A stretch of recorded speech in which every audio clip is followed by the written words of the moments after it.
Mulla on joskus sellainen turhautunut olo.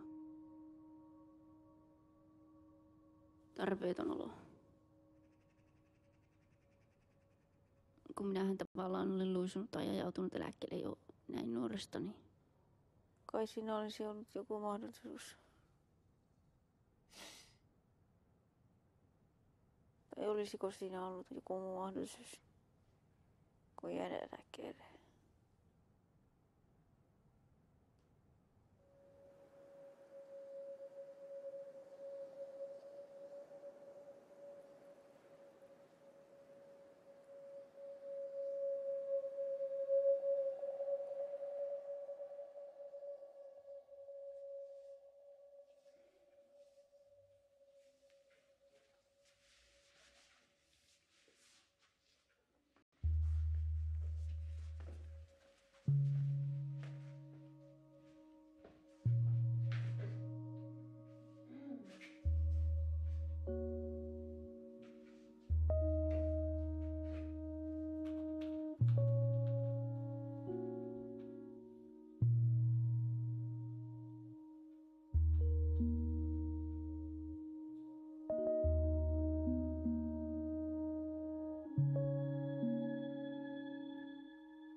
Aloin värittää noin 13-vuotiaana. Se oli torstai-ilta. Äitieni tai ukkoeni ei saanut häiritä, kun hän katseli silloin tätä lääkärisarjaa. Minä muistan sen.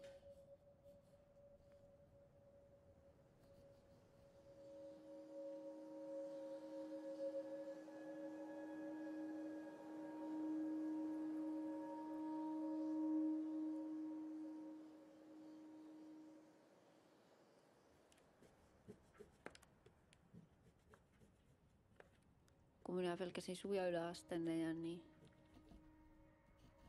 ei minulla ollut muuta elämää. Kotitaloustunnilla Supi sylki taikinaa kulhoon, että hän saisi syödä yksin leivonnaiset. Se yritti sylkeä minun suuhunikin, mutta kun minä en avannut suuta, niin hän löi minua kasvoihin nyrkillä tai kyynärpäällä. Minulla tuli silloin verta ja oli paljon mustelmia. Kerran hän halusi leikata minun kynnet niin lyhyiksi, että minulla tuli kipeäksi sormet.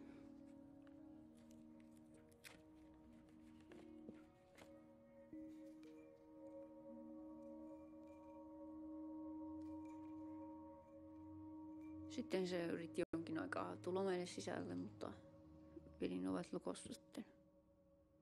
Äitini sanoi, että se tulee sisälle, jolla on asiaa. Ei hän välittänyt siitä, jos joku kiertää meidän taloa, niin ei hän jaksanut siitä välittää. Silloin minun isäni makasi sängyssä. Hänestä ei ollut apua.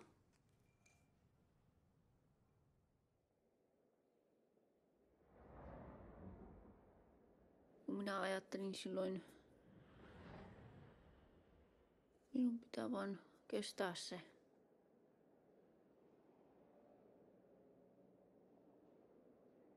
En minä uskaltanut missään liikkua. Niin sillä tavalla minä eristäydyin. Opettaja yritti puhua minun vanhempien kanssa, että kun minä oli jotenkin paha olla, niin opettaja yritti puhua minun vanhempien kanssa, mikä minulla on, mutta Eukkoni hermostui siitä eikä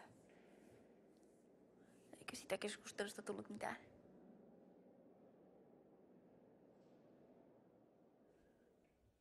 meillä on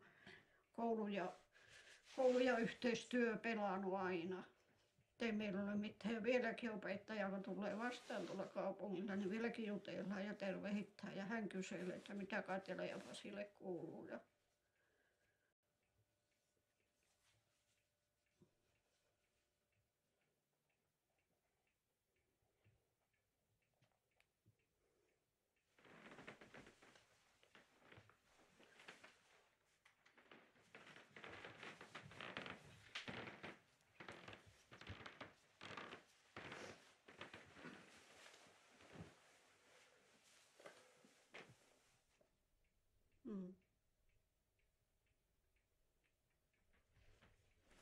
niin kuin minä tuossa sanoin, että meillä on isä sairas, että on sairastu 91 skitsofreenia. Ja onko sillä diagnoosia sitten virallisesti? on, joo, on.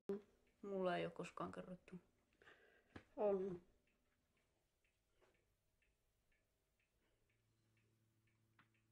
Koska sulla tuo tärinä on alkanut? No se on alkanut tässä. No sen tiedät, että kun tuommoinen skitsofreenikko on kotona, se on yksi päivä yhdenlainen, toinen päivä toisenlainen. Eläpä siinä jännitystilassa sitten. Ja sen tietää, kun ihminen menee psykoosiin, että ei se ole, se alkoi silloin tilata auton rappuja eteen ja hoitaa näkkiä.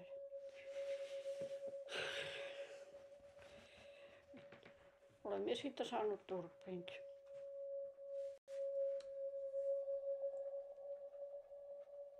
Paljon se nyt täytä elokuussa? Täytääkö se 26 vai nyt?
Minä istuin kotona siinä tuolissa.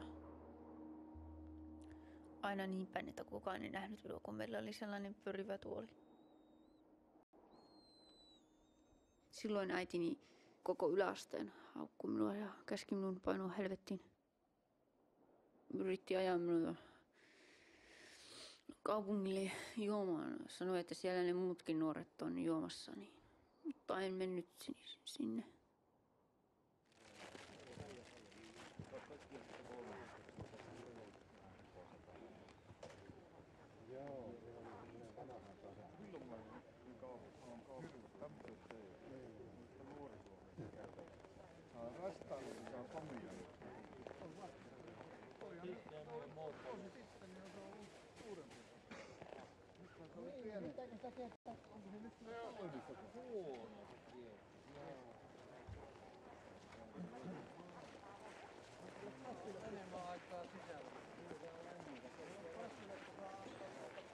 Oho, on viiliä tänne. Viiliä. Ulkona ja sisällä on viiliä. Joskus minä pelkään, että minua aletaan holhoamaan ja että minut laitetaan laitokseen. Kun en osaa puolustautua oikein ainakaan niitä viranomaisia vastaan. Elämisen, eikö niin? Että elämiseen tarvit ja haluat muutosta. Oliko näin? Ymmärsitkö oikein? Miksi hän? Joo. Viranomaiset aina testaavat ja leikkivät minun kanssani, vaikka se ei johda mihinkään. Mitä he haluavat testata? Minusta se ryhmä tuntuu vastenmieliseltä.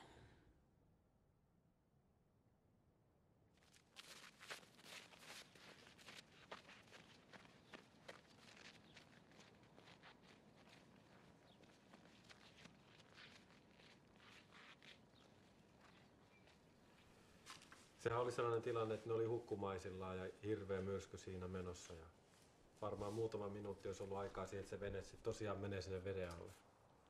Sitten ne herättää Jeesuksen ja sitten Jeesus tyynnyttää. Se sitten kysyy, että miksi te noin pelkäsitte, että vähän uskoiset? Että missä teidän uskonne on? Ei aika odottamattomasti sanottu siinä tilanteessa. Maan korvessa kulkevi lapsosen tie.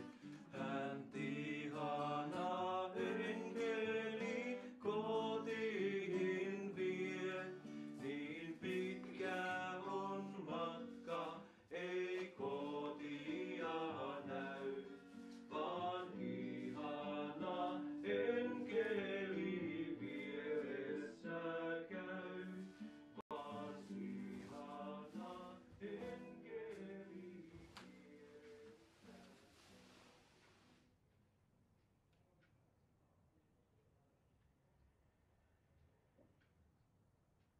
Minä olen kai nyt löytänyt joitakin kavereita. Ainakin se Hannelle ja ehkä se pastori.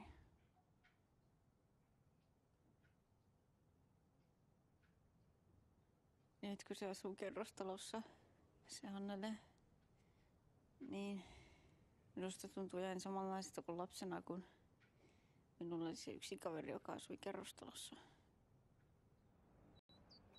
Minä muistan sen selkeästi, miltä se tuntuu. Niin kun minulla sen jälkeen ei ole oikein ollut kavereita ollenkaan. Ja minä käynkin senkin takia joskus siellä alueella. Vaikka en olisi käynyt edes Hannelle oven takana, mutta olen vaan ajanut siitä läpi pelkästään, että tuntuu samalta. Niin koska sinä olet viimeksi syönyt karamelleja? Kun muistaskin.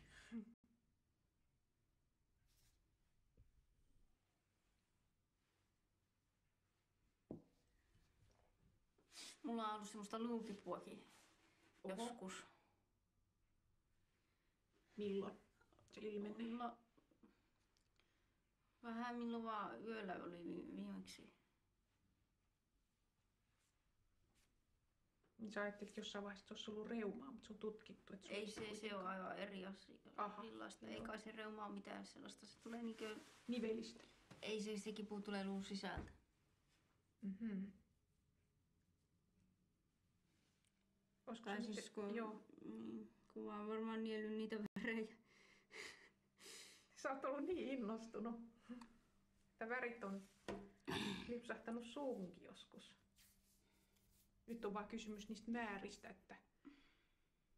Niin luuletko, että se näkyisi joku siinä, että se ei niissä kokeissa näy, mutta... No mulla ei ole käsitystä, miten suuria määriä sä oot popsinut sitä ei-ruokaa. No ei niin minäkään sanotusti. sitä ole laskenut, että montako vuosia olen värittänyt niin, että montako kertaa olen syönyt siinä aikana, kun olen värittänyt. No se varmaan näkyy siinä kuvassa. Kyllä se varmaan sitten jossain maksassakin näkyy, eikä vaan munuaisissa. Ne pitää pitää minua mielisairaana, mutta tai no, ne ainakin ne monet pitää. Niin, se yleensä on, jos sitä on jotenkin neurologisesti hyvin persoonallinen ihminen, mikä on hirveän harmillista. Varsinkin silloin, jos ei ole mitään psyykkisiä ongelmia. No sitä mä olen aina ajatellut, että joskus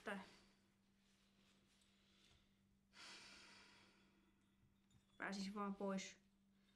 Mistä? Tästä maailmasta. Sitä on Niin. siinä on se. Sulla ei sillä hetkellä varmaan kovin hyvä olla, kun sä... No ei mulla ajattelit. ole mitään hävittävää. Niin, kyllähän me kaikki joskus kuollaan, että se on ihan luonnollinen No asia. luojan kiitos. Mutta sitä ennen ottakaamme kaikki mahdollinen ilo irti tästä maallisesta elämästä niin kauan kuin me ollaan näistä omista materiaalisista ruumiistamme ja muista aineellisista asioista riippuvaisia.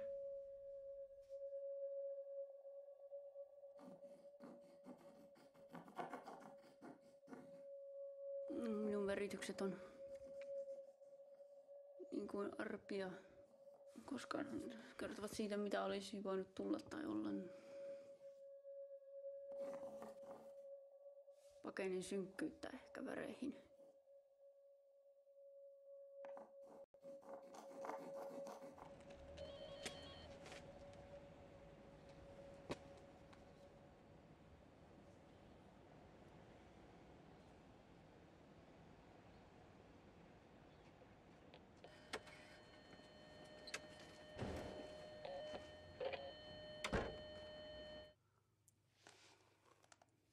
Onko sulla itsellä harjaa?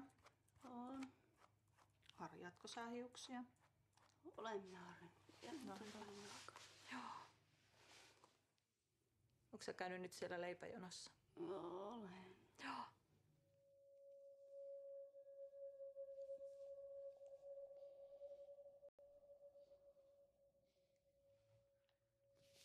No nyt on hienot lepit. Kiitos. Ole hyvä. Taas tuli sun kauniit kasvot kuule esille.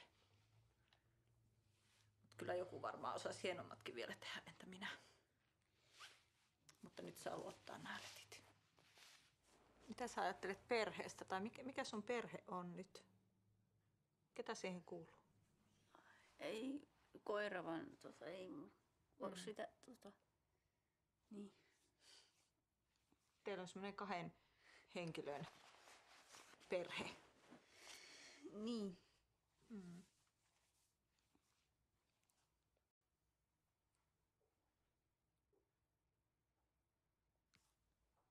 Tää...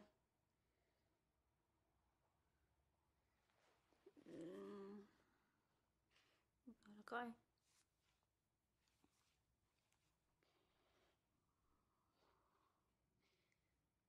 Se yksi kimi siellä kipinässä, mutta en mä sitä halua, tai siis en ole kiinnostunut siitä. Kun se on siellä ja se on vähän samalla tavalla silleen sairas kuin minun isäni ja mä en halua sitten samanlaista elämää. Mä yritän siis väistää sitä. Siis joskus, tai siis tämä nimenomaan mies tuntuu, että joskus vähän vängälläkin ajautuu samanlaiseen elämään kuin minun äiti. Minä en haluaisi samanlaista, kun minä tiedän, minkälaista se on.